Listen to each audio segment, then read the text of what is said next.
Corona से बचना है, खुद को बचाना है, देश को बचाना है और पूरी दुनिया को बचाना है। क्योंकि भारत कोरोना से लड़ने में जिस तरीके से पिछले 1.5 सालों में प्रयास किए, उसका जो भी परिणाम निकला है वो ये है कि भारत वैश्विक स्तर पर हर एक मुश्किलों का सामना करते हुए न सिर्फ अपने लिए एक ढाल तैयार कर सकता है बल्कि पूरी दुनिया के लिए।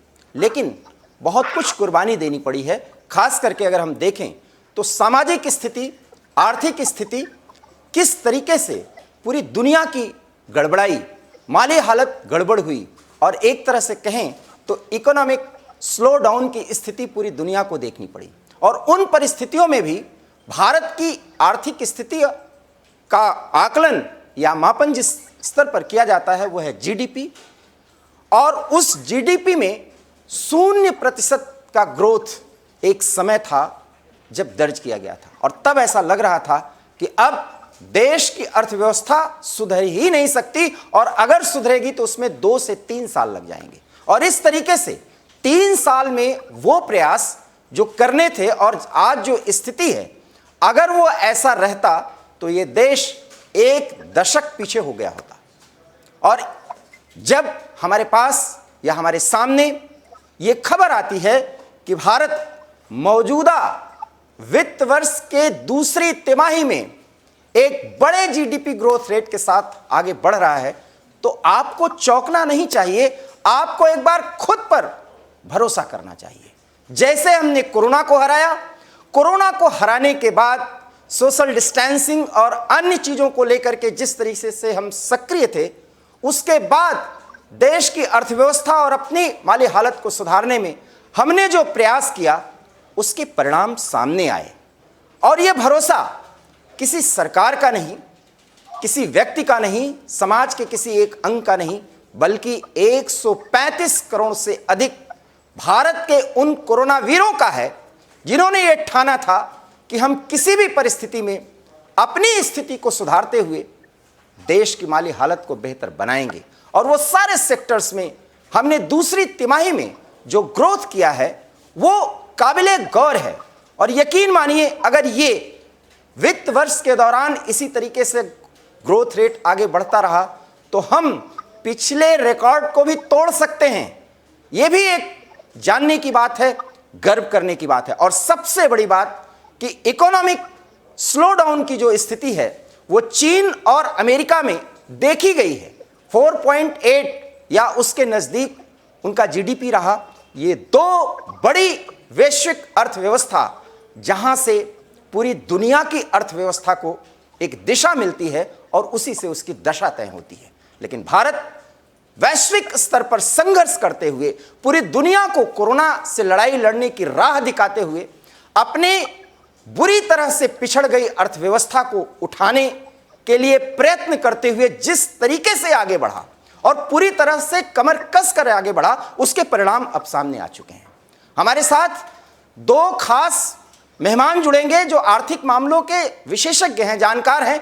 उनसे चर्चा करें इससे पहले हम आपको ग्राफिक्स के जरिए दिखाते हैं कि हमने देश की अर्थव्यवस्था में सुधार किया क्या है और हमारी जीडीपी किस स्तर से, किस रफ्तार से बढ़ी है। आइए हम आपको दिखाते हैं कि वास्तव में हमारी बढ़ोतरी किन किन क्षेत्रों में हुई है।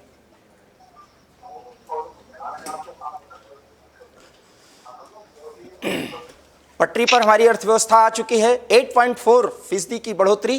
चीन अमेरिका की विकास दर 4.9% रही।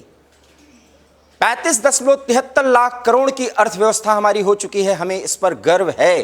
कोरोना से पहले 2019 में 35.61 लाख करोड़ की थी हमारी अर्थव्यवस्था। 2020 में 32.96 लाख करोड़ की थी हमारी अर्थव्यवस्था। भारत की विकास दर दुनिया में सबसे तेज है, ये जानने वाली खबर है जो आपको गौरवान्वित कर सकती है। 35.61 लाख करोड़ की कोरोना मुक्त अर्थव्यवस्था के इस समय हम मालिक हैं। 2020 में यह स्थिति 32.96 करोड़ थी।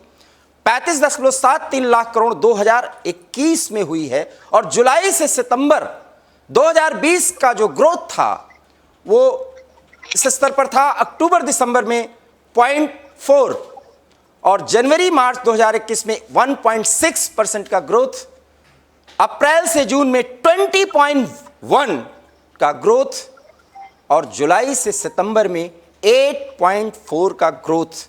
ये परसेंटेज जो आप देख रहे हैं, ये हमारी ताकत है। किस सेक्टर में हम आगे बढ़े हैं? माइनिंग सेक्टर में 15.4%, मैन्युफैक्चरिंग में 5.5%, कंस्ट्रक्शन एक्टिविटीज में हम 7.5% और एग्रीकल्चर सेक्टर में 4.5% का ग्रोथ रेट हमारा रहा है। और ये प्रयास सरकारों को द्वारा किया गया, लेकिन ये हमारा, आपका और पूरे देश के जज्बे का वो परिणाम सामने दिख रहा है जो आप अपने टीवी स्क्रीन के सामने देख रहे हैं। और इस विकास गति को पाने में जो मुश्किलें हमारे सामने आईं और जिन मुश्किलों का सामना करते हुए एक बेहतर आर्थिक रणनीति के साथ हम आगे बढ़े और दूसरी तिमाही में हमने ये हासिल किया। और इस उपलब्धि पर एक बार हमें फिर गौरवान्वित होने की ज़रूरत है। दो खास मेहमान प्रोफेसर ललन प्रसाद जो जाने माने अर्थशास्त्री हैं और राजेश पैन्युली जी जो भी उत्तराखंड से हमारे साथ जुड़ रहे हैं, जाने माने अर्थशास्त्री हैं। पहला सवाल प्रोफेसर ललन प्रसाद जी से, राष्ट्रवाद में जिस तरीके से हमने कसम खाई थी कि हम वैश्विक अर्थव्यवस्था को एक नई दिशा देंगे, प्रोफेसर ललन प्रसाद, मुझे याद है कि आज के साल भर पहले एक डिबेट के दौरान जब मैं आपसे चर्चा कर रहा था तो आपने ये प्रेडिक्शन किया भी था और उसके आधार बताए थे। और आज जब मैं चर्चा कर रहा हूं तो सचमुच हम उस ग्रोथ रेट पर पहुंच चुके हैं। किस आधार पर आपने ये भविष्यवाणी की थी? देखिए, पॉलिसी बनाना और फिर उसको इम्प्लीमेंट करना, ये दोनों ही चीजें बहुत इम्पोर्टेंट हैं। और फॉर्चुनेटली इस समय हमारे देश में जो नेतृत्व है वो बहुत डिटर्मिन्ड है और इस तरह से पॉलिसी फ्रेमिंग हुई है, उसका परिणाम हम देख रहे हैं आगे कि आज चीन की ग्रोथ रेट 4.9% है और हमारा 8.4% है। ये कोविड के बावजूद अभी भी कोविड को पूरी तरह से खत्म नहीं हुआ है, हालांकि उसकी इंटेंसिटी अब कम हो गई है, उसका प्रभाव कम हुआ है और लगभग सारे सेक्टर्स में ग्रोथ हो रहा है। देखिए, एग्रीकल्चर में लास्ट ईयर जो हमारी ग्रोथ रेट हमारा था वो 3% का था, इस साल वो 4.5% का है। इंडस्ट्री में जो -1.5 था वो 5.5% हो गया है इंडस्ट्री एज होल का जी। और सर्विसेज सेक्टर में भी अब ग्रोथ धीरे धीरे शुरू हो रहा है, क्योंकि जैसे जैसे एयरलाइंस खुल गई और बाहर से भी लोग आने लगे और देश के अंदर भी ट्रांसपोर्ट सारा चालू हो गया और ट्रेनें फुल कैपेसिटी से चलने लगी, तो इन सब का जो लोगों का आवागमन शुरू हो गया तो इकोनॉमिक एक्टिविटी इससे बहुत तेज हो गई है। तो आप देखेंगे जो तीनों ही सेक्टर हमारे एग्रीकल्चर, इंडस्ट्री और सर्विसेज, तीनों में ही ग्रोथ हुआ। तो दूसरी चीज ये है कि जो हमारी अर्थव्यवस्था के लिए जो बहुत आवश्यक कदम था कि अधिक से अधिक लोगों को हम वैक्सीनेट करें ताकि ज्यादा लोग स्वास्थ्य प्राप्त कर सकें और जो इतनी बड़ी महामारी आई है उससे बच सकें, तो इसमें भी एक रिकॉर्ड अचीवमेंट हमारे देश ने किया। 100 करोड़ लोगों को वैक्सीनेट कर देना में कोई मामूली चीज नहीं है, वो भी बहुत कम टाइम में, कुल 6 महीने के अंदर अंदर इतनी बड़ी जनसंख्या को वैक्सीनेट किया गया। मेरे ख्याल दुनिया में एक मिसाल हमारे प्रधानमंत्री जी ने इस मामले में पेश किया है और उसका देखिए बहुत सकारात्मक असर हमारी अर्थव्यवस्था पर भी पड़ा। तो जो सारे क्षेत्र में हमारे कामगार है, काम करने वाले लोग हैं, हमारे मैनेजर्स है, हमारे जो स्किल लेबर है और सबकी प्रोडक्टिविटी बढ़ी है और इसके कारण हम देख रहे हैं कि इस समय हमारी ग्रोथ रेट इतनी आगे आई है और 3-4 चीजें जो बहुत अच्छी हुई हैं जिसकी वजह से ये ग्रोथ रेट इतनी तेजी से बढ़ा है। उसमें एक तो ये है कि गवर्नमेंट एक्सपेंडिचर बढ़ा है, जो इन्वेस्टमेंट गवर्नमेंट ऑफ इंडिया का है इसमें हमारे इंफ्रास्ट्रक्चर पर और पब्लिक सर्विसेज पर और डिफेंस पर और सब चीजों पर, इसमें खासी अच्छी वृद्धि हुई है, जिसका ये सुखद परिणाम है कि हमारा इकोनॉमिक ग्रोथ रेट इतना तेज आगे बढ़ा है। फिर एक्सपोर्ट जो हम बहुत लैग कर रहे थे काफी दिनों से, जी एक फॉर्चुनेट चीज है कि एक्सपोर्ट ग्रोथ रेट इन दिनों, जबकि कोविड का पीरियड था उस समय से भी शुरू हो गया आगे बढ़ना, और इस वक्त भी एक्सपोर्ट ग्रोथ रेट हमारी आगे जा रही है। और मैं ये कहना चाहूंगा, आप जैसे आपने कहा लास्ट ईयर हमने प्रोडिक्ट किया था, तो मैं एक बात और भी प्रोडिक्ट करना चाहूंगा, और वो ये है कि धीरे धीरे हम एक्सपोर्ट नेट ग्रोथ की ओर भी बढ़ रहे हैं। एक्सपोर्ट, माफ करिएगा सर, इस बात को फिर दोहराइए, इस वाक्य को। एक्सपोर्ट नेट ग्रोथ, जी जो हमारी ग्रोथ अभी तक ज्यादातर इंटरनल इस पर ही थी, अब एक्सटर्नल में भी होनी शुरू हो गई। और हमारे गुड्स और सर्विसेज हमारी दुनिया के काफी देशों में अब तेजी से आगे जा रहे हैं। और इसके बारे में गवर्नमेंट ने जो एक्सपोर्ट पॉलिसी बनाई है, मेरे ख्याल में काफी सक्सेसफुल पॉलिसी है। In spite of Covid and other things, export sector में जो अचीवमेंट हुआ है, मैं समझता हूँ कि बड़ा इम्पोर्टेंट अचीवमेंट है और इंडियन इकानमी को ये बूस्ट देगा आगे काफी। राजेश जी, प्रोडक्शन तो हमारा बेस ही रहा है, और हमारे किसानों को, हम कहेंगे किसानों को सबसे ज्यादा धन्यवाद हम देते हैं जी इतनी बड़ी क्राइसिस। इस पे सर हम थोड़ी देर में चर्चा करेंगे क्योंकि बड़ा विषय है। मैं राजेश जी से एक सवाल ले लेता हूं। राजेश जी सीनियर इकोनॉमिस्ट हैं और दिल्ली स्कूल ऑफ इकोनॉमिक्स के वरिष्ठ सदस्य रहे हैं प्रोफेसर ललन प्रसाद जी। मैं आपसे ये जानना चाहता हूं कि इन्होंने अगला प्रेडिक्शन जो किया है वो और भी चौंकाने वाला है कि अब भारत एक्सपोर्ट का हब बनेगा। ये बड़ी बात है, सहमत हैं क्या आप इनसे? देखिए दिवाकर जी, कुछ बातों से तो हम सहमत हैं, कुछ बातें तो हमें डाटा पे है। हम सहमत हो असहमत हो, हमारे असहमत और सहमत होने से कोई फर्क नहीं पड़ता। तो बेसिक फिगर्स है, स्टैटिकल डाटा है, ये दिखलाते हैं कि आप ग्रोथ कर रहे हैं। फ्यूचरिस्टिक है क्योंकि आप डाउन आ चुके हैं, तो आप आएंगे, इसमें भी कोई शक नहीं है।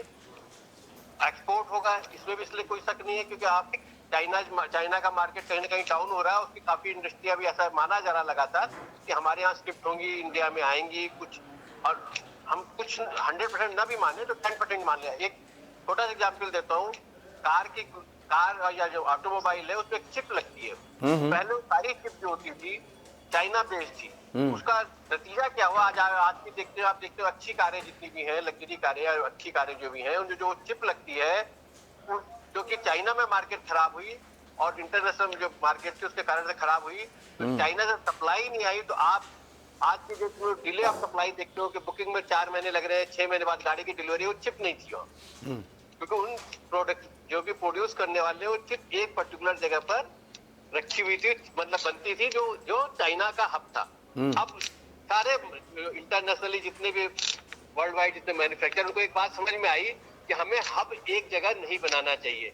अगर उस देश में कोई प्रॉब्लम आई तो सेकंड देश क्या होगा। तो अब वो जो सेकंड देश का जो कॉन्सेप्ट नया स्टार्ट हुआ कि हमें 2, 3, 4, 5 अलग अलग कंट्रीज में भी अलग अलग सेगमेंट में भी रखना चाहिए, वो कॉन्सेप्ट, वो चिप बनाने का कॉन्सेप्ट इंडिया में आ रहा है। कुछ चिप अब इंडिया में भी शिफ्ट होंगी, तो एक चीज, अब वो चिप क्या होती है, वर्ल्ड वाइड जाती है, एक्सपोर्ट ही होगी।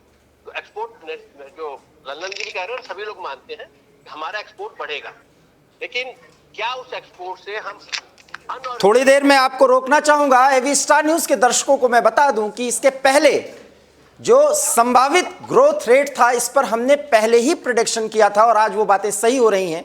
अगले प्रेडिक्शन पर हम चर्चा करें इससे पहले हम आपको बताना चाहेंगे कि भारत अब एक्सपोर्ट में जिस तरीके की बढ़ोतरी करेगा अगले तिमाही में, वो भी चौंकाने वाला होगा, ये विशेषज्ञों की राय है। जी, आप अपनी बात आगे करिए, आगे रखिए सर। अब जो हमारे पास, जैसे आप सैमसंग से लेके एप्पल से लेके कई यूनिट हमारे यहाँ भी लगने लगी है, चाइना में तो नहीं है और जिस कंट्री में वो हमारे यहाँ भी लगाने लगे अल्टरनेट, क्योंकि अब अल्टरनेट व्यवस्था का कुछ शेयर हमारे पास आना है। तो निश्चित बात से मैं ललन जी की बात से सहमत हूँ कि हमारा एक्सपोर्ट बढ़ेगा, क्योंकि जो अल्टरनेट मार्केट है, जो उसका एक्चुअल मार्केट है, वो इंटरनेशनल मार्केट है। जो पहला चाइना से 100% सप्लाई जाता था या 90% सप्लाई जाता था, अब मान लीजिए कि 15-20% सप्लाई या 25% सप्लाई भारत से भी होगी, क्योंकि वो टेक्नोलॉजी हमारे यहाँ भी वो ट्रांसफर होती जा रही है। और हमारे यहाँ की जो लेबर या जो टेक्नोक्रेट है, वो इक्वली क्वालिफाइड या इक्वली कॉम्पिटेंट है, जो वर्ल्ड वाइड जिसकी डिमांड की जाती है। इनफैक्ट फैक्चुअल क्वेश्चन तो ये कि आप अमेरिका में भी देखेंगे, अधिकतर जो टेक्नोक्रेट है काफी हद तक, अगर बहुत ज्यादा हम अतिशयोक्ति ना भी करें तो 30 से 40% टेक्नोक्रेट हमारे इंडिया के रीजन से ही वर्ल्ड वाइड कहीं ना कहीं कंट्रीब्यूट करते हैं। राजेश जी, एक बात समझने की जरूरत है। हम हमेशा कहते हैं चाइना ने ये ग्रोथ कर लिया, चाइना के इकोनॉमिक जोन की ये स्थिति है, चाइना यहां पे चला गया। इस कोरोना काल में चाइना क्या करने वाला है, इसका भी प्रेडिक्शन पूरी दुनिया के विशेषज्ञ कर रहे थे। और चाइना की इकोनॉमिक जो कंडीशन है या उनकी जो माली हालत है वो क्रैश है, एक तरह से 4.8 पर हैं आज वो। क्या कारण देखते हैं? बहुत कुछ छुपाया कोरोना को लेकर, लेकिन कुछ भी नहीं कर पाया चाइना। और भारत ये स्वीकार करते हुए कि 2 वेरिएंट से जब वो लड़ाई लड़ रहा था तो सब कुछ भी कर चुका था, सिर्फ एक भरोसा था 135 करोड़ देश की जनता पर, इस देश के प्रधान को। क्या कहना चाहेंगे? आप देखिएगा अब चाइना में क्या है, हम जिस बात करते हैं उनका प्लेट बड़ी है। मतलब प्लेट बड़े का मतलब अगर हम मान लीजिए वो 100 पे अगर वो 4% का ग्रोथ कर रहे हैं और इंडिया 50 पे 8% का ग्रोथ कर रहा है तो टेक्निकली आप मानिए तो लगभग बराबर आता है रियल टर्म में। अगर हम बात करें, हम परसेंटेज वाइज बात कर रहे हैं, इसलिए आप अभी हम ये नहीं कह सकते कि चाइना की स्थिति कोई बहुत अधिक इकोनॉमिकली खराब हो गई है। ऑल्दो अगर आप देख रहे हो लगातार न्यूज पे भी आता है कि अलीबाबा का जो मेन उनके प्रमोटर है वो आज की डेट में कहाँ है पता नहीं चलता, क्योंकि चाइना बहुत सी चीजों को छिपाने में समर्थ है। हम बीइंग ए डेमोक्रेटिक कंट्री हमें बहुत सी चीजें ट्रांसपेरेंट रखनी पड़ती है और इनफैक्ट ट्रांसपेरेंट हो जाती है। हम ना भी चाहें हमारी बहुत सी बातें लीक हो जाती है, वो कई चीजें छिपा जाते हैं। तो हो सकता है कि 4% की ग्रोथ रेट को उतना एक्चुअल ना बता पा रहे हो, एक्चुअल ग्रोथ रेट उनका 2% है। और लगातार ये भी मार्केट में खबरें आ रही हैं कि कोई न कोई कोरोना का वेरिएंट उनके यहाँ और भी डेवलप हो रहा है, क्योंकि पहले माना गया। अगर आपने कोरोना का जिक्र किया तो मैं आपको एक जानकारी दे दूं, और वो जानकारी ये है कि ओमिक्रॉन अभी वहां फैला नहीं है, उस वेरिएंट का पता नहीं लगा है, लेकिन हाई रिस्क जोन जिसको कह सकते हैं उस जोन में है वो चाइना। 100% होगा सर, क्योंकि वहां पर क्या है, वहां पर जो आप बिजनेस भी करते हैं, कुछ सिटी जो है फॉरेनर के लिए ओपन है, 100% सिटी भी वहाँ ओपन नहीं है आपके लिए। आप इंडिया में आइए, अगर इंडिया में आप दिल्ली से जाइए, आप कहीं जाना चाहे, पंजाब के किसी कोने में जाना चाहे, बॉर्डर के गुजरात के किसी कोने में जाना चाहे, केरला किसी कोने में जाना चाहे तो आप जा सकते हैं। चाइना में ऐसा नहीं है। चाइना में आप लिमिटेड एरिया में आपको एक्सेस मिलती है और लिमिटेड एरिया का डाटा प्रोवाइड करे जाते हैं। और वहाँ के अगर आप माने जो मीडिया भी है वो कोई डाटा दे सकती है जो डाटा वो अलाउ करते हैं जी, उसके अलावा कोई डाटा नहीं दे सकते। तो आपको एक्चुअल पोजीशन वहां की कभी नहीं पता चल पाता। तभी तो मैं कह रहा हूं कि वो तो क्रैश हो चुकी है वहां की अर्थव्यवस्था, तो ये तो स्वीकार करना चाहिए ना। आप तो कह रहे हैं कि अगर आप मिलान करें तो बराबरी की स्थिति पर है। किस आधार पर कर रहे हैं सर, जब आप भी खुद कह रहे हैं, और ये मैं भी मानता हूं कि चाइना की तरफ से जो कुछ भी बताया जाता है वो तो सब कुछ सरकार की तरफ से है। बिल्कुल, ये तो आपकी बात बिल्कुल ठीक है। हम कह रहे हैं कि जो 4% की ग्रोथ अगर बाय द वे वो अगर फिगर को मान लेते हैं कि एकदम सही फैक्ट फिगर है तो हमारे 7% या 8% की ग्रोथ के फैक्ट फिगर के साथ वो मैच करता है। अगर आप रियल टर्म में देखें, रियल टर्म का मतलब होता है कि एक्चुअल आप फैला के देखें इतने लाख करोड़ तो हमने फाइट दे दी है ना। आप तो हमेशा लगातार फाइट दे ही रहे जी, ललन प्रसाद जी आप कुछ कहना चाह रहे हैं? क्वालिटी प्रोडक्ट जो आपके पास है, क्वालिटी प्रोडक्ट चाइना का। प्रोफेसर ललन प्रसाद जी आप कुछ कहना चाह रहे हैं सर, बोलिए। हाँ, मैं ये कह रहा था कि देखिए चाइनीज इकोनॉमी का साइज हमारी इकोनॉमी से बहुत बड़ा, और अगर 4.8% उनका ग्रोथ है तो इन रियल टर्म्स तो बराबर ही, जैसे राजस्व ठीक कर रहे हैं कि वो बराबर ही हो गया लगभग। हमारा दूना अगर ग्रोथ रेट है तब भी वो टोटल जो इफेक्ट होगा उसका वो बराबर ही है। लेकिन जो समझने वाली बात यह है कि चाइना अब डाउन स्केल में जा रहा है, नीचे जा रहा है। ऐसा क्यों हो रहा है? क्योंकि चाइना में पॉलिसी रिवर्सल हो गया।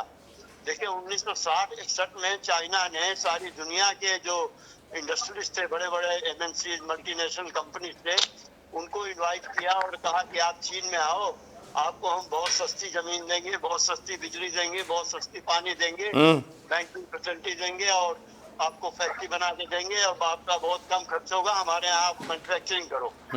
उसका असर हुआ कि चाइना में तमाम इंडस्ट्री सारी दुनिया से जो मल्टीनेशनल कंपनीज थे वो आने शुरू हो गए और चाइना इस स्थिति में आज हो गया कि आज उसने अमेरिका को पीछे कर दिया और दुनिया का सबसे धनी देश बन गया।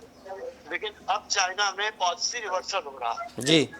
दोबारा जो अभी जो इनके वर्तमान सिचुएशन है, तो ये कम्युनिज्म की ओर दोबारा वापस जा रहे हैं और प्राइवेट सेक्टर को और जो निजी कंपनियां हैं उनको काफी हर्डल्स धीरे धीरे अब फेस करना शुरू हो गया है। जो क्या वो भारत की तरफ रुख करेंगी? शिफ्टिंग मोड जो है वो भारत की तरफ होगा क्या?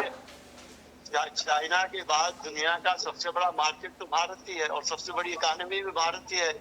तो नेचुरली जब उनको चाइना से अगर हटेंगे या चाइना से हटने के लिए मजबूर किया जाएगा किसी वजह से चाहे हो, तो वो कोई न कोई जगह तो खोजेंगे जहां अपना इन्वेस्ट कर सके, जहां अपनी पूंजी लगा सके।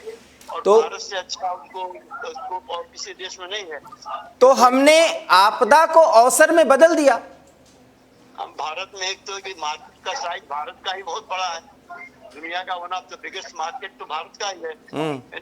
यूरोप की जो टोटल आबादी है उसकी और जो इंडिया की मिडिल क्लास की आबादी वो बराबर है। तो लगभग ऐसा है कि जो परचेजिंग कैपेसिटी पूरे यूरोप की है उतनी परचेजिंग कैपेसिटी तो भारत के सिर्फ मिडिल क्लास के है। जी जी। इतना बड़ा मार्केट अगर फॉरेन कंपनीज को मिलता है और सारी सुविधाएं गवर्नमेंट देने को तैयार है, वन विंडो क्लियरेंस दे रही है और इन्वेस्टमेंट पर इंसेंटिव दे रही है और बहुत सारी एरिया इकॉनमी की गवर्नमेंट ने खोल दी है जो पहले फॉरेनर्स के लिए बंद थी। तो गवर्नमेंट ऑफ इंडिया की पॉलिसी तो ओपन हो गई है और चाइना पॉलिसी अपनी क्लोज कर रहा है। तो अगर चाइना इस तरह से अपनी पॉलिसी को क्लोज करेगा और कम्युनिज्म की ओर जाएगा तो जाहिर है भारत के लिए बहुत फायदे की चीज है। सर, आपने चाइना का जिक्र किया। राजेश जी, मैं सवाल आपसे लूंगा। आपने कहा कि चाइना की इकोनॉमी का जो क्षेत्र है वो बहुत बड़ा है और अगर उसका कंपैरिजन हो तो उस कंपैरिजन में क्लियर हो जाएगा कि भारत और इसका ग्रोथ बराबर है चीन का। लेकिन अमेरिका का भी ग्रोथ जीडीपी का जो संदर्भ है इस तिमाही में वो 4.9 का ही है। ये माजरा क्या है, ये थोड़ा मैं समझना चाहता हूं सर। देखिए, अमेरिका का जीडीपी से कोई बहुत ज्यादा वो कंपैरिजन पे नहीं करते। अमेरिका की जो आप अगर आप फाइनेंशियल पॉलिसी और चीजें देखेंगे ना, वो कई बार उनका तो टोटलिटी में लॉस में है, क्योंकि अमेरिका जो है हम लोगों को क्या बचपन में हम लोगों को कहावत सिखाई जाती है कि ऋण मांग के घी मत खाओ। तो अमेरिका की तो हालत वो है कि ऋण मांग करके घी खा लेता है, उसे कोई खास चिंता नहीं रहती है। जी, ये मैं क्लियर कर दूं, ये चारवाक का सिद्धांत है। फिलॉसफी में एक चारवाक दार्शनिक हुए थे, उन्होंने कहा था कि यावत जीवेत सुखम जीवेत, घृतम पीत्वा घृतम पिबेत, ऋणम कृत्वा घृतम पिबेत। मतलब जिए तो सुख से जिए और अगर घी पीने की जरूरत हो तो ऋण लेकर के घी पीजिए। ये अमेरिका की सोच है जो आप कहना चाह रहे हैं, ये चारवाक की सोच है सर। आपने बड़े अच्छे शब्दों में बताया जी। हम उतने अच्छे शब्दों में समझे लगा था शायद नहीं बता पाऊं, जी। लेकिन आपने शब्दों में बड़ा अच्छे था। तो अमेरिका की शुरू से पॉलिसी रही, अमेरिका की अगर आप इकोनॉमी देखें वो सब चीजें देखें तो किसी पैरामीटर में स्टैंड बाई नहीं करती, लेकिन अमेरिका का क्या है, फ्लो ऑफ फंड जो है लगातार उन्होंने बना करके रखा हुआ है। तो क्या वो आपको वो सब चीजें दिखाई नहीं दे पाती कि उसमें ड्रॉप कहाँ पे है। तो अमेरिका आपको जब चाहिए जितना करोड़ चाहिए वो चाहिए, क्योंकि अमेरिका किसी न किसी दिन उन चीजों को फिर से सेटल कर लेता है। कैसे सेटल कर लेता है, मान लीजिए उसने कुछ फाइटर विमान भेज दिए या अपने कुछ और इस टाइप की चीजें हो गई जो टेक्नोलॉजिकली बहुत हाई एंडेड है और कहीं न कहीं से उठा करके किसी न किसी को वो दे आता है। तो जिसका फ्लो ऑफ फंड है, जो इंटरेस्ट कॉस्ट मीट आउट करने का तरीका है, उन सब चीजों से मीट आउट कर जाता है। तो हम उसके साथ अगर जीडीपी और इन सब चीजों कंपैरिजन में फंसेंगे तो हम कहीं पहुंचेंगे नहीं। सर, अपना अलग एक टोटल भारत की जो विकास दर है उसके पीछे एक सोच हो सकती है, मैं उसको और थोड़ा कनेक्ट करता हूं।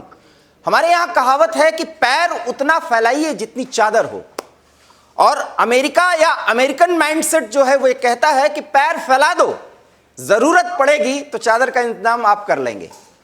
कहीं उससे भी तो परेशानी नहीं हुई? इसका कारण मैं आपको बता रहा हूँ। जी जी। देखिए, अमेरिका की करेंसी वर्ल्ड करेंसी है और ये सबसे बड़ी पावर अमेरिका की है इस समय, जो वर्षों से अमेरिका की चली आ रही है। Dollar is the biggest source of power for United states of America. और दूसरी चीज, एक बात और भी है कि अमेरिका के पास सारी दुनिया का टैलेंट जाता है नौकरी के लिए, काम करने के लिए। अब आप देखिए कि जो उनका सिलिकॉन वैली है उसमें 2/3 से ज्यादा जो एक्सपर्ट हैं वो सब इंडियंस हैं। और जितने सीईओज हैं उसमें 90% इंडियंस हैं सर, ये भी आपको जानकारी तो खैर होगी, हम एवी स्टार न्यूज के दर्शकों को देना चाह रहे हैं। उनके टॉप के मैथमेटिशियंस, उनके टॉप के मैनेजमेंट एक्सपर्ट, उनके टॉप के साइंटिस्ट, उनके टॉप के नासा के अंदर बहुत सारे इंडियन साइंटिस्ट हैं। तो अमेरिका को एक बहुत बड़ा एडवांटेज ये है कि दुनिया भर का टैलेंट उनके पास आता है, और दूसरा है कि उनकी करेंसी दुनिया की करेंसी है।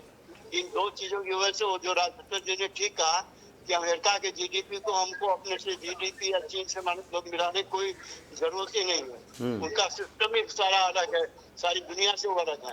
और जब तक डॉलर का प्रीडोमिनेंस रहेगा तब तक अमेरिका को इसकी चिंता नहीं है। क्योंकि अगर अमेरिका का ट्रेड बैलेंस देखें तो बहुत एडवर्स है।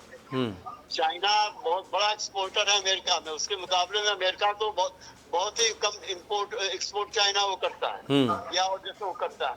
तो उस हिसाब से तो पूरी इकॉनमी नेगेटिव में है अगर देखी जाए, जिस तरह से वो सारी दुनिया के और देशों पर निर्भर है।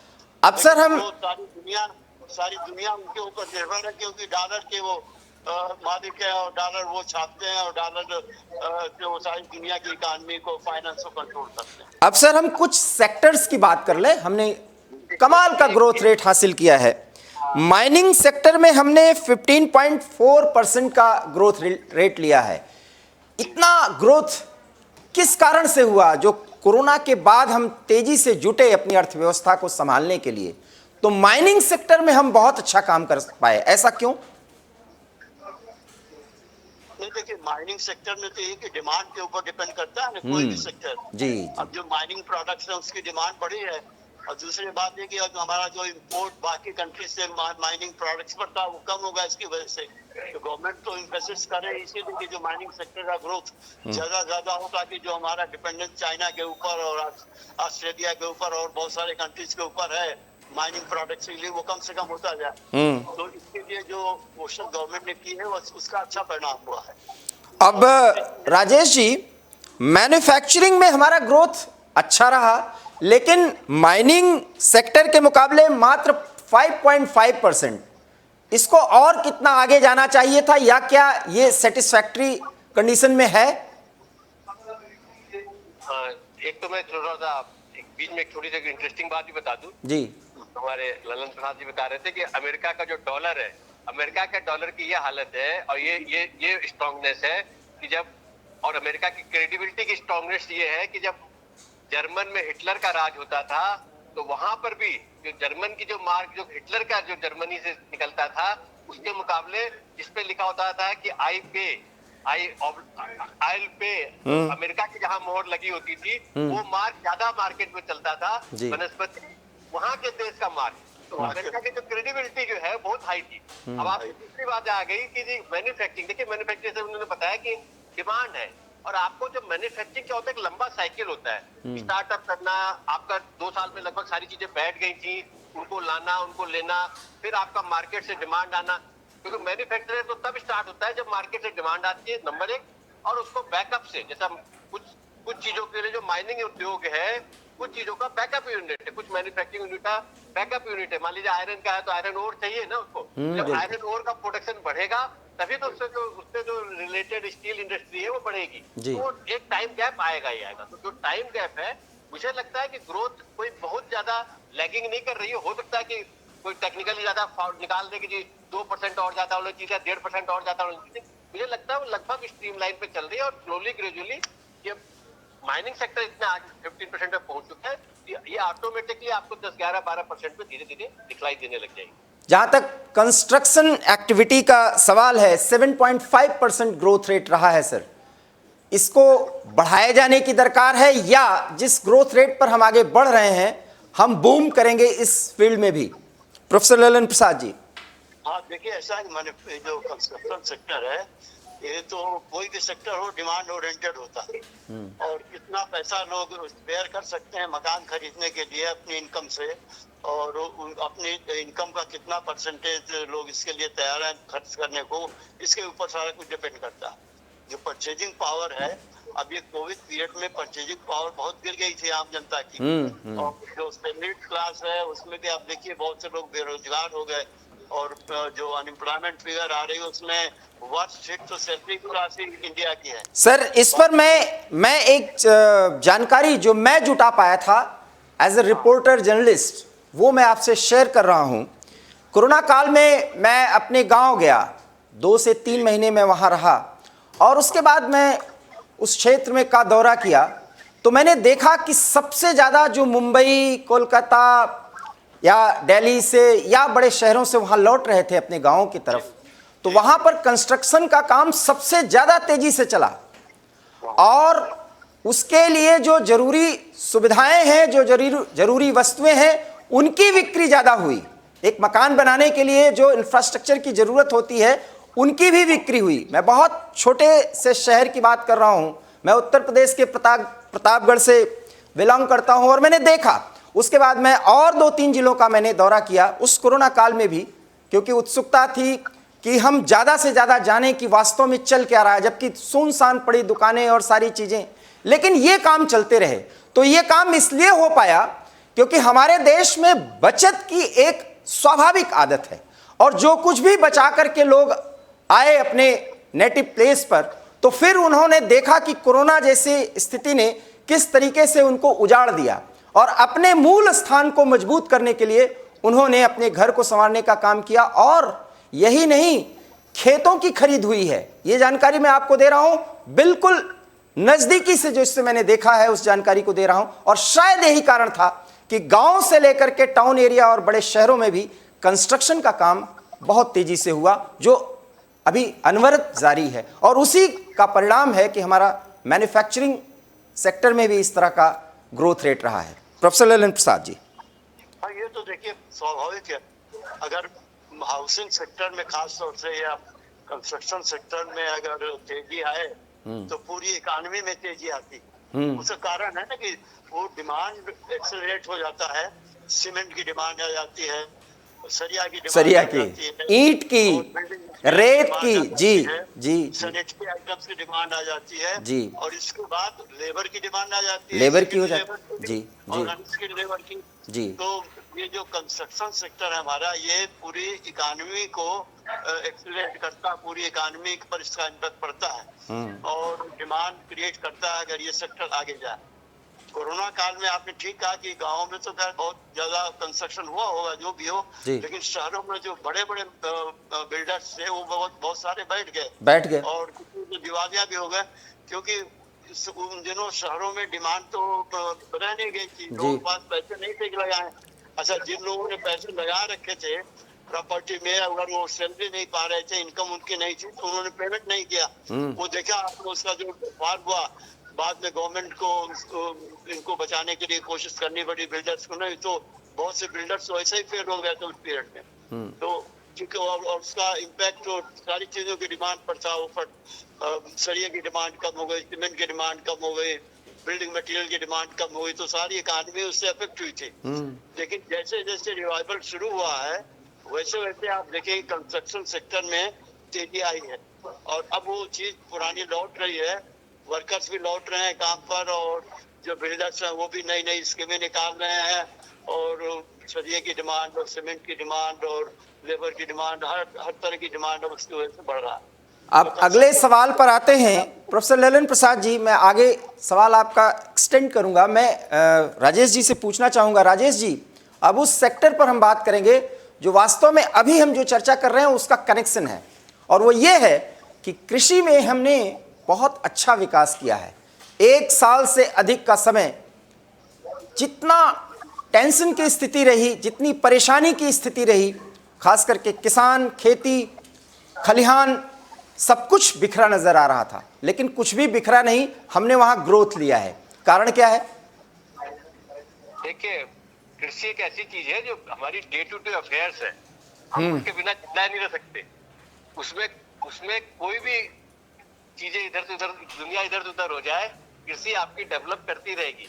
जो लोग आपको, अगर आप ध्यान देंगे, कोरोना काल में भी जो सीधे कृषि आधारित लोग काम करते थे, चाहे दूध की सप्लाई का काम करते थे, चाहे कोई खेती में काम करते थे, उन्हें ठीक है, उन्हें परेशानियां, नुकसान तो हुआ, लेकिन उनको बहुत ज्यादा नुकसान इसलिए नहीं हो पाया क्योंकि वो बेसिक नीड है। और जब आपका इंपोर्ट सब इफेक्ट हो चुका है, जो आपकी दालें बाहर से आती थी या ऑयल बाहर से आते, जो रिफाइंड ऑयल बाहर से आते थे, जब वो भी आने बंद हो गए, तो जो लोकल दालें और लोकल अनाज था वो बिकना शुरू हो गया था। और उसके प्राइजेज भी तो देखो, मान लीजिए 100-125 रुपए सरसों बिकता था, अब 200 रुपए करीब सरसों का तेल बिकता है। तो सब प्राइजेस बढ़ी तो उसका इम्पैक्ट कहने के लिए ठीक है जी, ट्रेडर कमा होंगे, बीच में कमा होंगे, लेकिन जो मैन्युफैक्चरर, जो बेसिक जो जमीन पे बैठा हुआ है, जो फार्मर्स है या नीचे वाला तबका है, उसको फायदा हुआ और वो ग्रोथ के हिस्सेदारी बना। ठीक है, फार्मर्स एजिटेशन के कारण से नुकसान हुआ होगा, लेकिन वो एक लिमिटेड नुकसान हुआ। उनके फार्मर्स के एजिटेशन करने वाले भी अपने खाने के लिए गांव में खेती लगातार कर रहे थे, उन्होंने खेती नहीं छोड़ी थी। और बिल्कुल ठीक है, और एक खेती एक तो बेसिक चीज है, इसकी ग्रोथ हमेशा होगी। सर। मैं आपको इसके आगे की जानकारी देता हूं, क्योंकि मैंने बोला कि मैं उस पीरियड में गांव को मैंने बहुत नजदीक से देखा एक पत्रकार के तौर पर। खेती के साथ साथ वो सारी एक्टिविटीज जो खेती को कनेक्ट करते हैं और गांव की अर्थव्यवस्था को बूम करते हैं, वहां भी कोई प्रॉब्लम थी नहीं। जैसे दूध का काम, डेयरी का काम और इस तमाम काम जो है वो वहां पर किए जा रहे थे, वो हो रहे थे, वो अभी भी हुआ।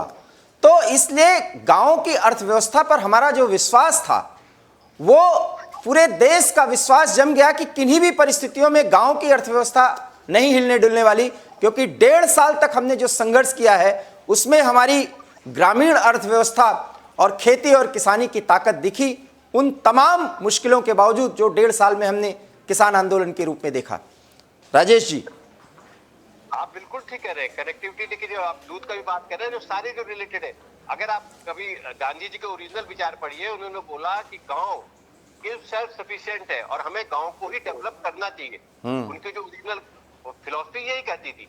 उनका ये कहना था कि एक गांव अगर अपने आप में समर्थ है, हर तरह की चीजें एक्सेप्शन, मान लीजिए किसी गांव में नमक नहीं होता, कुछ ऐसी चीजें होती हो, कहीं और से इंपोर्ट करेगा तो उसके बदले में कुछ देगा। तो जो गांव की सफिशिएंसी का, क्योंकि हमारा जैसा ढंग का सोशल स्ट्रक्चर है और जिस ढंग का हमारा कल्चरल स्ट्रक्चर है, हमें बड़ा सूट करता है कि हम गांव में रहें और हम बड़े खुश होते हैं अपने गांव में। अगर आप कॉस्टिंग देखोगे तो जैसे मैं अपने गांव में, अगर मैं अपने यहाँ चावल लगाता हूँ, अगर एक 100 रुपए किलो चावल पड़ता है हमें, और जब मैं अपना चावल लगाता हूँ तो 200 रुपए किलो पड़ता है वो।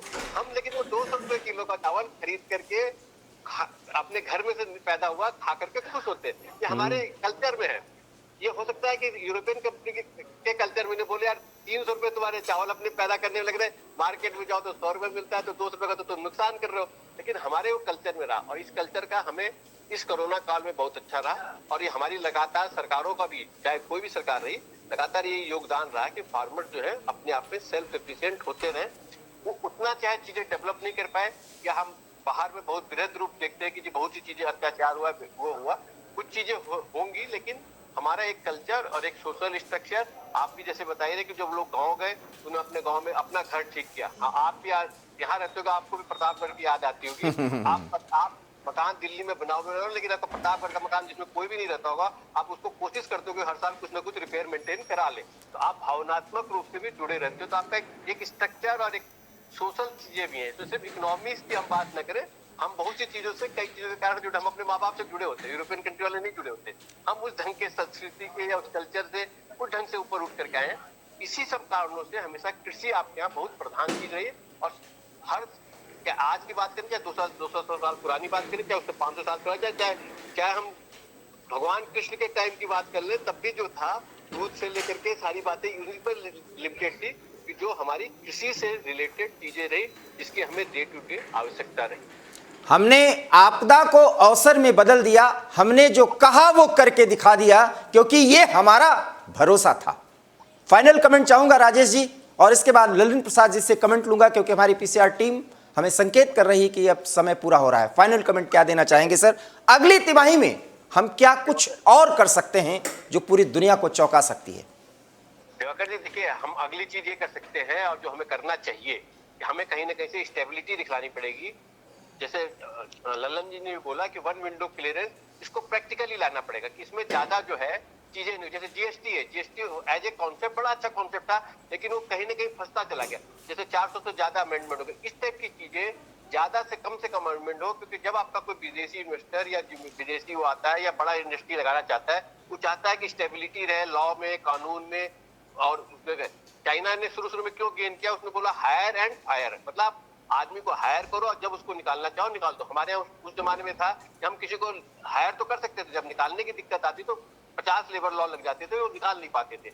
उनको लगता था कि इनकम्पिटेंट आदमी को हमें जबरदस्ती बियर करना पड़ता है, या जिनकी हमें जरूरत है उनको बियर करना पड़ता है। अब उस ढंग के लेबर लॉ में हम धीरे धीरे काफी सुधार हो चुका है। इन सब चीजों के हम जिस ढंग से सुधार करेंगे तो धीरे धीरे जो हमारी कंट्री आगे आएगी। और हम लोग सब जानते हैं कि हमारे अंदर तो ब्रेन की कमी है, न मैन पावर की कमी है, हमारे पास हर सेगमेंट में मैन पावर है। और सबसे बड़ी बात तो है कि हम सबसे बड़े खुद भी कंज्यूमर भी एक है। ऐसा नहीं कि हम बहुत सी चीजों को हम खुद भी अपने आप में कंज्यूमर है। हमारे पास माल सप्लाई अगर बाहर नहीं भी जाता तो हम अपने खाने के लिए हमारे पास काफी चीजें हैं। तो ये जो चीजें हैं, और आपदा पे अवसर की हम बात करते हैं, निश्चित रूप से कहीं ना कहीं से वो जो एक स्लोगन चलाया गया वो इफेक्ट करा, उसका इफेक्ट हमें कहीं ना कहीं से दिखलाई भी दे रहा, जमीनी स्तर पे दिखाई भी दे रहा है। Professor Lalan Prasad ji, final comment sir आपका। मैं एक बात ये कहना चाहूंगा कि किसी कंट्री का ग्रोथ वहाँ की ह्यूमन रिसोर्स पर बहुत कुछ डिपेंड करता है, और इस दिशा में अभी भी बहुत काम करना बाकी है। जो हमारा एजुकेशन सिस्टम है, अब गवर्नमेंट जो नई एजुकेशन पॉलिसी ले आई है, मेरे ख्याल से इसमें बहुत सारे प्लस पॉइंट हैं। और उसका जो मेन एम्फेसिस ये है कि ज़्यादा से ज़्यादा टेक्निकल मैन पावर या हाईली स्किल्ड मैन पावर हम इस कंट्री में क्रिएट करें। और जब हम इसमें सफल हो जाएंगे, हमारा HRD मजबूत होगा, तो हम बाकी सारे सेक्टर्स में काफ़ी मजबूती से काम कर सकेंगे। क्या वजह है कि हमारे अच्छे पढ़े लिखे बच्चे सब बाहर चले जाते हैं, अमेरिका चले जाते हैं, यूरोप चले जाते हैं। तो हम अपने यहाँ भी ऐसी अपॉर्चुनिटीज क्रिएट करें कि अच्छी से अच्छी ट्रेनिंग हो, एजुकेशन हो, और लोगों को जॉब यहाँ मिलने लग जाए, और इंडस्ट्रीज डेवलप हो, एग्रीकल्चर डेवलप हो, सर्विसेज डेवलप हो, तभी हम सेल्फ सफिशिएंट पूरा आत्मनिर्भर हो सकते हैं, जिसकी हम कर रहे हैं। और ये खुशी की बात है कि काफ़ी सेक्टर्स में इस समय हम ग्रोथ देख रहे हैं, और इस स्पीड के साथ अगर हम आगे ग्रो किए और ये कोई कोरोना की का कोई और वेरिएंट नहीं आ जाता और फिर वो इकानमी को पटकनी नहीं दे देता, तो मैं समझता हूँ कि अगले 2-3 साल में प्रॉस्पेक्ट बहुत अच्छे हैं, और धीरे धीरे हम चाइना को ओवरटेक करने में भी सफल हो सकते हैं अगले 1 से 8-10 वर्षों के अंदर। इसमें कोई बहुत बड़ी बात नहीं है। चाइनीज इकानमी पहले क्या थी, जब हम आज़ाद हुए और उस समय हमारी जो स्थिति थी और चाइना की स्थिति थी, वो कैसे ये चीज़ें बदली। चाइना में बहुत गरीब था, लेकिन इतने आगे बढ़ गया हमसे वो 10-15 साल के अंदर, 10-20 साल के अंदर। तो हम वो उसको फिर रिवर्स करके उसके आगे जा सकते हैं या उसके बराबर जा सकते हैं। कुल मिलाकर ये है कि हमारी जो पॉलिटिकल स्टेबिलिटी बनी रहे, और हम ह्यूमन रिसोर्स को डेवलप करें, और हम ऐसी पॉलिसी बनाएं जिससे हमारे तीनों सेक्टर ग्रो करें। एग्रीकल्चर में ग्रोथ हो, देखिए एग्रीकल्चर में काफ़ी ग्रोथ हुआ भी है, लेकिन अभी बहुत कुछ बाकी है। जैसे डाइवर्सिफिकेशन की आवश्यकता है एग्रीकल्चर में, जो सप्लीमेंट्री इंडस्ट्रीज हैं जो एग्रीकल्चर की इनकम को सप्लीमेंट कर सकें, उनको बहुत बढ़ावा देने की आवश्यकता है। अब बहुत से किसान बेचारे साल में 6 महीने भी काम नहीं कर पाते, या 4-5 महीने का ही काम उनके पास होता है। तो अगर वो सारा साल बिजी हो तो आप अंदाज लगाइए कितनी इनकम उनकी हो सकती है। तो जो इंडस्ट्री इंडस्ट्रीज हैं, स्मार्ट स्किल इंडस्ट्रीज हैं, पशुपालन है, मुर्गी पालन है, शहद पालन है, या इस तरह की जितनी भी चीजें हैं, इनके लिए जितना भी बढ़ावा दिया जा सके और जितना भी अपने मैन पावर को हम इंगेज कर सके पूरे साल, उतनी प्रोडक्टिविटी बढ़ेगी। आप दोनों का बहुत बहुत धन्यवाद। इतनी महत्वपूर्ण जानकारी दी। देश की अर्थव्यवस्था न सिर्फ पटरी पर है, और हम आपदा को अवसर में ऐसे बदलते रहे, साथ ही साथ हम डिटरमिन्ड रहे कि हम अपने देश में एजुकेशन पॉलिसी को पूरी तरह से फॉलो करते हुए एजुकेशन सिस्टम को इतना मजबूत बनाएंगे कि हाईली स्किल्ड पर्सन हमारे यहाँ डेवलप हो चुके हों। उस स्थिति में हमारे यहाँ जॉब की कोई समस्या नहीं होगी, हमारे यहाँ प्रोडक्शन की समस्या नहीं होगी, और हम उन सारे सेक्टर्स में 2 गुने रफ्तार से आगे बढ़ सकते हैं। और अगर ऐसा हुआ तो अगले आने वाले 10 साल में हम चीन को पछाड़ देंगे, और ये हम तभी कर सकते हैं जब हम आपदा को अवसर में बदलें, जिसकी घोषणा और जिसका अनुरोध प्रधानमंत्री मोदी की तरफ से बार बार किया गया पिछले 1.5 सालों के दौरान। और आज वो सपने, वो वायदे हकीकत में बनते दिख रहे हैं कि 135 करोड़ की आबादी के साथ, उसके भरोसे के साथ, उसके विश्वास के साथ यह सरकार आगे बढ़ी और श्रेष्ठ भारत बनाने के लिए आर्थिक विकास जिस तरीके से करना चाहिए और जिस तरीके से हमें उठ खड़ा होना चाहिए, उसके लिए सरकार ने खुद को भी प्रेरित किया, देश की जनता को भी प्रेरित किया और सही प्रयास से आज हम अपने जीडीपी ग्रोथ में दुनिया के तमाम देशों से बहुत आगे निकल चुके हैं। और अगर हम इसी तरह से आगे बढ़ते रहे तो यकीन मानिए आने वाले 4 से 5 साल हमारे लिए बहुत महत्वपूर्ण होने जा रहे हैं। एबी स्टार न्यूज़ में इतना ही। देश और दुनिया की तमाम बड़ी खबरों के लिए आप देखते रहिए एबी स्टार न्यूज़, क्योंकि यहाँ खबरों का सिलसिला कभी नहीं थमता। दीजिए इजाज़त, नमस्कार।